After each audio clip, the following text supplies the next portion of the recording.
He fought to stay alive for almost 3 years, undergoing multiple surgeries and extensive medical care. But in the end, the injuries were just too severe. He died from complications directly tied to the attack.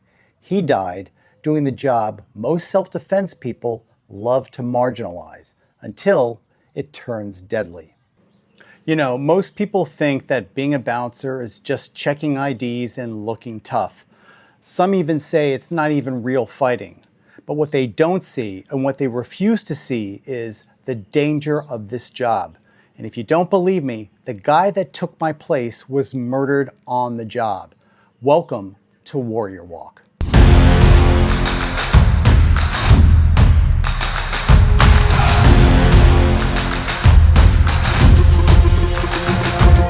Now, you guys who follow my Warrior Walk series know that I always walk when doing the talk.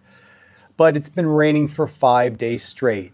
Now, it may stop for a few minutes, but it starts right back up. And I don't mind the weather, but the gear that I'm using is not waterproof, and I'm not going to destroy it just to play tough guy for the camera.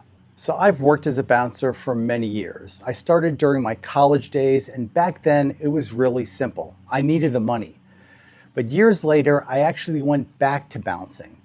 But this time, it wasn't about the paycheck. I was already teaching self-defense and I was running my CFA system. I was doing really well. But I wanted to stay sharp. I wanted to stay close to the edge where things actually get real. Because let me tell you something. If you're teaching people how to survive violence, you better stay close to where it actually happens. And at a strip club in Washington, D.C., it did. Now, before I begin this story, I'm not going to name the club, but if you really want to know, you can look it up. It happened in 2007. It's well documented on the internet, and it's the kind of violence most people simply aren't ready for. Now, just to be clear, working security was only one chapter of my experiences. I didn't learn how to fight from bouncing at clubs, and by the time I took those jobs, I was already teaching reality-based self-defense, running my CFA system, and training people how to survive real violence. I didn't bounce to learn how to fight. I bounced to stay sharp. But I will say this about bouncing. It taught me firsthand the critical necessity of mastering de-escalation skills, which I cover in many of my books. More specifically, I cover in greater depth in my book When Seconds Count and First Strike. I will put a link in the description down below for you guys to check it out. Now, I'm going to tell you guys, you should really spend time and learn the art and science of de-escalation skills. It is an invaluable skill set that everyone should master. In late 2006, I was working at this strip club, and in 2007, I was offered a promotion as the manager. Now, it was a bigger role with more responsibility, but I turned it down. I was already deep into writing books, filming videos, and running my CFA system full time. I simply didn't have the bandwidth to take on any more. So I stepped away from my position as the head bouncer and left the club entirely. Hey, we're about to get back into the video, but let me ask you something. Do you want to legitimately accelerate your self-defense skills?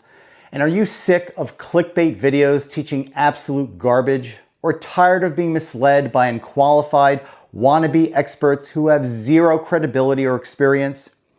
If the answer is yes, now is the time to join my War Machine memberships. As a member, you're going to get exclusive access to in-depth training videos, exclusive full-feature video content, downloadable training PDFs, and direct insights you're not going to find anywhere else. Plus, you're going to have direct access to me in the comments section of all my videos. So if you have questions, you're going to get real, detailed answers from me and not some random keyboard warrior. So if you're serious about mastering real-world combat skills, hit the join button below and start training like a true war machine. Now, let's get back to the lesson. Now, I was replaced by a guy named Vladimir, and he was only 28 years old, just trying to do his job, and he paid his life for it. Now, before getting into the specifics of what happened, let me tell you about some of the rules of the strip club. Number one, there are 3 stages, and if ever a patron approaches the stage, he cannot have a cigarette in his hand, and he cannot have a bottle or drink in his hand. And most importantly, You cannot photograph the dancers. Privacy is critical. So these are rules that are actually, they're placards all over the club that people would see all the time when they're in the place. But many people would ignore it. And of course, I would have to approach them and tell them to put the bottle down or put the cigarette out or give me your camera and wipe that photograph off it. So these are the rules, and everybody has to understand that these are the way the rules are enforced. And if these people don't follow the rules, they're out. So it happened November 14th, 2007. A patron was ejected from the club around 3 o'clock in the morning for taking unauthorized photos of the dancers. But he came back. He came back about 5 o'clock with a container of gasoline and a lighter. And he doused the entire entrance with fuel, and he lit the place on fire, including the manager who was working on duty. So Vladimir, only 20 years old, the manager and bouncer who took over my job, suffered third-degree burns over 90% of his body. He fought to stay alive for almost 3 years, undergoing multiple surgeries and extensive medical care. But in the end, the injuries were just too severe. He died from complications directly tied to the attack. He died doing the job most self-defense people love to marginalize, until it turns deadly. Now, the attacker was convicted of arson and felony murder in 2008, and he was sentenced to 35 years in prison. Now, as I look back on this story, I know that that night, that could have been me, but it wasn't, thank God. So the next time someone marginalizes security work or laughs off being a bouncer, think twice about that, because it's a deadly business. And the ones who mock it, they're usually the guys who are too damn afraid to even do it themselves. So walk in peace, but be prepared for war.